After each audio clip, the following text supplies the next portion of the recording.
সমগ্র রাজ্য জুড়ে একসাথে গণতান্ত্রিক আন্দোলনের ডাক দিয়েছে all Assam health and technical NHM employees association. সংগঠনের পক্ষ থেকে জানানো হয়েছে, দীর্ঘদিনের ন্যায্য দাবি আদায়ের উদ্দেশ্যে রাজ্যের প্রতিটি জেলায় NHM কর্মচারীরা বিক্ষোভ প্রদর্শন এবং ধারাবাহিক ধর্ণা কর্মসূচি হাতে নিয়েছেন।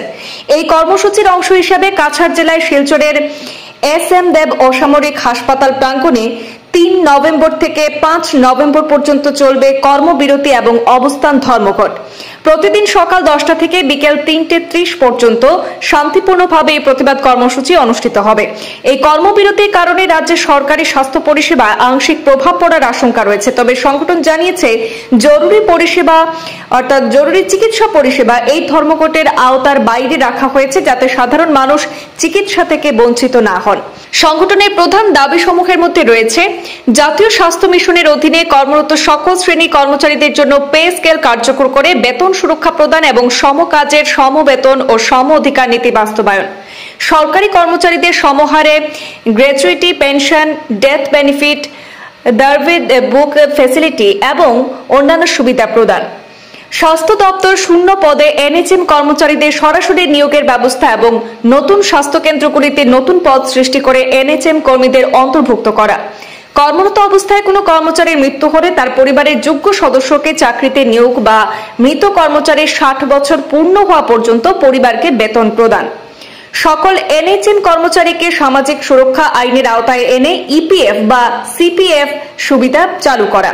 সংগঠনের পক্ষ থেকে সাফ জানিয়ে দেওয়া হয়েছে, যদি নির্দিষ্ট সময়সীমার মধ্যে সরকার এবং স্বাস্থ্য বিভাগ তাদের এই দাবিসমূহ পূরণের জন্য লিখিত প্রতিশ্রুতি না দেয়, তবে আন্দোলনের পরবর্তী ধাপ আরো তীব্র করা হবে। তারা স্পষ্টভাবে জানিয়েছেন, এই আন্দোলনের ফলে যে কোনো পরিস্থিতির উদ্ভব হলে তার দায়ভার কোনোভাবেই সংগঠন নেবে না। আজকে আমরা সমস্ত আসামের সঙ্গে কাছাড় জেলার NHM এমপ্লয়িরাও আমরা আমাদের বিগত দিনের বিভিন্ন দাবি দেওয়া নিয়ে আমরা অবস্থান ধর্মঘট কর্মবিরতি পালন করছি। এই কর্মবিরতিতে আমাদের দুঃখটা সরকারকে জানানোর জন্য আমাদের দাবি। তোর সঙ্গে আমাদের এটি দুঃখ লাগছে, আজকে আমাদেরকে অনেক পেশেন্ট ফোন করছে। পুরা কাছাড় জেলার বিভিন্ন হসপিটাল একদম বিকলাঙ্গ হয়ে গেছে। পেশেন্টের অবস্থা খারাপ, কোথাও ডক্টর পাচ্ছে না, কোথাও টেকনিশিয়ান পাচ্ছে না, কোথাও নার্স পাচ্ছে না। আমরা খবর পাচ্ছি শিলচর মেডিকেল কলেজে, সিভিল হাসপাতালেও পেশেন্টের অনেক ভিড় হচ্ছে। এই দিকটা দেখতে গেলে আমার দুঃখ হচ্ছে পেশেন্টের দিক দিয়ে, মানবিকতার জন্য। কিন্তু আমরা বিগত আজকে 20 বছর থেকে আমরা চাকরি করছি NHM। সরকার আমাদের এই দাবিটা আমরা বারবার আমাদের আমাদের প্রাইম মিনিস্টার, আমাদের আসামের মুখ্যমন্ত্রী তথা স্বাস্থ্যমন্ত্রী বারবার আমরা মেমোরেন্ডাম দিয়েছি, কিন্তু সরকার আমাদের একটুও কর্ণপাত করছে না। আজকে আমরা 20 বছর থেকে আমাদের এমপ্লয়িরা সমানভাবে কাজ করছে, পার্মানেন্ট এমপ্লয়ি মতো সমানভাবে কাজ করছে, পার্মানেন্ট এমপ্লয়ি থেকে বেশি কাজ আমরা করছি, কিন্তু আমাদের সরকার আমাদের কোনো দাবি দেওয়া মানছে না। তাই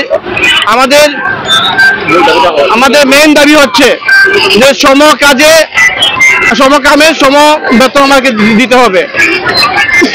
পার্মানেন্ট এমপ্লয়িতে যেভাবে সব ব্যবস্থা আছে আমাদের সেই ব্যবস্থা আমাদেরকে দিতে হবে, এটাই আমাদের মুখ্য দাবি।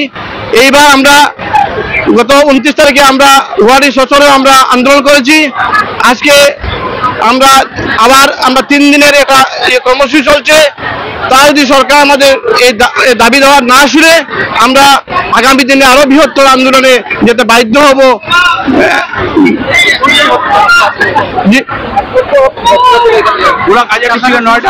নয়টা ব্লক পেয়েছি, 8টা ব্লক পেয়েছি এবং including medical college.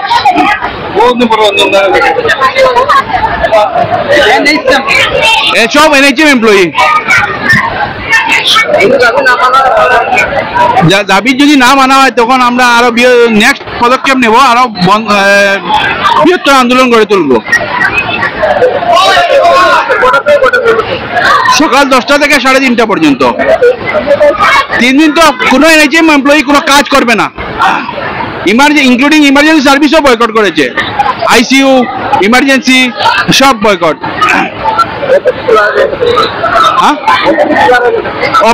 OPD service তো জেনারেল ডক্টর যারা আছে, ডাইরেক্টর অফ হেলথ সার্ভিস এবং ডিএমই যারা আছে তারা করবে, কোনো এনএইচএম এমপ্লয়ি কোনো কাজ করবে না।